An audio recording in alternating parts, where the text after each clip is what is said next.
Welcome back to the Nick Lenz's Comic Corner, classic / non-classic. This is episode number 283, and Doubleshot number 213. Okay, first up, the book I got at Comic-Con, The Torch, written by Alex Ross and Mike Carey. I need to take it out of the plastic. I just feel like put back in because that's how I got it. With artwork by Patrick Burke Intor, I think I say pronounced the guy's name. Now, Alex Ross, he also has the covers in here, which the covers in here are freaking gorgeous. Here's the cover for issue 1, which also the cover for the cover as well. Here's a sample of this artist's interior artwork. It's not Ross, that's the other guy, Patrick Burke. This miniseries that is really good. It's only 8 issues. Now, unlike Alex Ross's other famous works like Justice and Kingdom Come, this one is not talked about that much. No, it isn't. And I get the reason why they call it simply The Torch. Because if they call it the Human Torch, they think this is Johnny Storm, when this is really Jim Hammond. And Psychic Toro. And the Golden Age Vision, who's an alien. Yeah, he shows him here as well, along with this guy, the Mad Thinker. Yep, him and AIM are in here as well. And when this book came out, it kind of took place at the same time as The Dark Reign. Yeah, I know this because the Hammer Agency is around in here. So, yep, the book came out in like 2009, I believe it did. Excuse me. Actually came out in 2010, but the trade came out in 2010, but the miniseries itself came out in 2009. Let's see here. Yep, it was like late 2009, early 2010. So this is before Siege happened. Pretty much like the story of it is like Jim Hammond gets resurrected, and he kind of basically loses all of his emotion. But apparently he doesn't remember everything that's happened over the past few years. Like, he doesn't remember the fact he died in the series New Invaders. Yeah, he doesn't remember dying in that. And Toro is like kind of like the main focus character of the whole series, with the Torch kind of there as well. And they go to a place called New Berlin, and they fight some new Nazis. Yeah, this is a fun mini-series.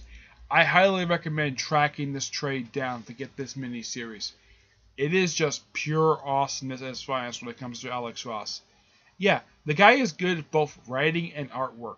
At least this one, he doesn't have to do all 3. He did that for Justice, and that was 12 issues. This is only 8. This one, he just does the covers and just the writing. That's all he does in this book.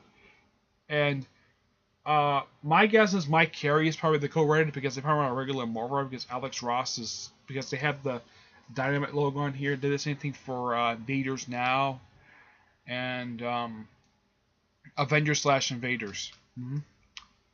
But I keep thinking, though, why wasn't this made an ongoing series? It's so good. And yet it was an 8-issue limited series. But despite that, I give this book 9.5 out of 10. Awesome. I have to put it away because, well, I haven't decided where I'm going to put it yet. Alright.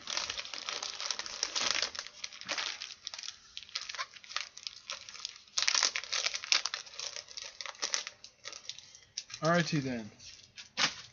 Next up is Animal-Man, Volume 2, Origin Species, containing issues 10 to 17 and supposedly Secret Origins number, I think it's 39. Yeah, 39. I'm not sure where in this trade that Secret Origins issue is, but excuse me. Yeah. But this is good. I mean, he picks up where the last trade leaves off with just more Adventures of Animal-Man. And he counters several people through this whole thing. He counters Vixen. The second Mirror Master shows up a couple of times in here. He also counters people from the Justice League Europe team. Here's a sample of this great artwork by, this one's done by Tom Grumpet, I think his name is. Yeah, he's one of the several artists in this book. The other artists are, there's one artist, Chas Strong, I think his name is. Yeah. The guy who does the covers is Brian Boland. Yeah, he's the one who does these really awesome looking covers. Yeah. I gotta praise them. These covers are good. And yeah, Vixen shows up in here. So, it's nice the fact they actually threw in some heroes in here just to confirm that, yeah, these issues take place in the regular DC universe. But after a while, they stop having... Now, here's something odd. Despite the fact it has this this imprint on there, the new format thing, normally that's for like mature readers. But this is not Vertigo yet. Then this is the Green Arrow. The only difference is that one had very loosely connections to DC Universe. The only connections they had is whenever Hal Jordan made an appearance. Yeah, but I do like that run. This I like too. And this is the second trade collecting Grant Morrison. And there is an omnibus collecting, has the first three trades collected in one book, including the Secret Wars issue. And of course, anime becomes an animal rights activist in here. This is just a pure fun book to read. I only recommend this to people basically who are a little bit old, who are about around my age, because I don't recommend this reading to kids. No. And definitely not the Jeff Lemire run. Save that for people who are teen and up to read these books. Yeah, I mean, one thing I do praise about this, despite the fact it's new format, it at least doesn't have nudity in there, or at least swearing. There's a bit of violence, but the violence isn't too bad. The character Dolphin from the Forgotten Hero shows up in here, who was also at this point, well, she was going to be a supporting character in the pages of Aquaman, so I'm kind of glad they put her in here as well. Now, in the previous trade, that was when they had Mirror Master show up, and this is, of course, is the second one. That was actually his first appearance, so you got to thank Grant Morrison for creating the second Mirror Master. Okay. I heard something that for the Flash TV show, that for the Mirror Master using it, I think they might use this one instead. Yeah. But I don't want to spoil this too much, because this is just so good. Highly recommend it. I give this book also a 9.5 out of 10. It's just so good. I'm sorry for this episode being a little short. Yeah, but I didn't want to spoil too much of those two trades, because I just highly recommend trying them out.